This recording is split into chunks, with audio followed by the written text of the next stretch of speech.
അപ്പോൾ ഇതിനൊരു പലിശ കാൽക്കുലേറ്റ് ചെയ്ത് കഴിഞ്ഞാൽ ഇത് 1000 കണക്കിനും 10,000 മടങ്ങ് പലിശകളൊക്കെയാണ് വരുന്നത്, പെർസെൻറ്റേജ് ഒക്കെ വരും. അപ്പോൾ ഇത്രയും ഇങ്ങനെ ഒരു എക്സോർബിറ്റൻ്റ് ആയിട്ട് ഒരു റേറ്റ് ഒരിക്കലും ഒരു ലോൺ ആപ്പുകൾ സാധാരണഗതിയിൽ ഒരു ലീഗലൈസ് ചെയ്തിട്ടുള്ളത് ചെയ്യത്തില്ല. അപ്പോൾ ഇത് തന്നെ നമുക്കൊരു അപകടമാണ്. ഇത്രയും വലിയ നമ്മുടെ കയ്യിൽ നിന്ന് പൈസ പ്രോസസ്സിംഗ് ഫീ മേടിക്കുന്നു, ഒപ്പം തന്നെ കൂടിയ പലിശ. ഇനിയിപ്പോൾ ഇത് കൊടുത്തില്ലെങ്കിൽ ഭീഷണി, അദ്ദേഹം തന്നെ സൂചിപ്പിച്ചതാണ്, അടയ്ക്കാൻ താമസിച്ച ഭീഷണി.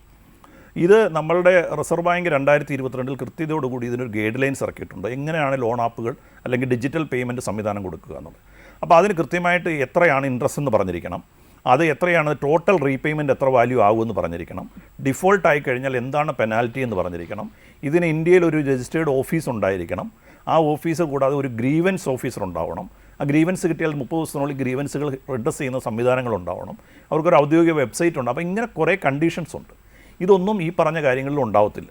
അവിടെയാണ് നമ്മൾ തിരിച്ചറിയാൻ പറ്റുന്നത്. ഈ പറഞ്ഞ നമ്മളൊരു ലോൺ എടുക്കുന്നതിന് മുമ്പ് ഇവരുടെ ഹിഡൻ ചാർജസ് എത്രയാണ്, ഇത്രയും വലിയൊരു പലിശയാണോ അടയ്ക്കേണ്ടി വരുന്നത്, അടച്ചില്ലെന്നുണ്ടെങ്കിൽ സാധാരണ സംഭവിക്കുന്നത് ഈ 10,000 രൂപ അദ്ദേഹം അടച്ചില്ലെങ്കിൽ അവർ തന്നെ ആദ്യം ഒരു ഓഫറുമായിട്ട് വരും.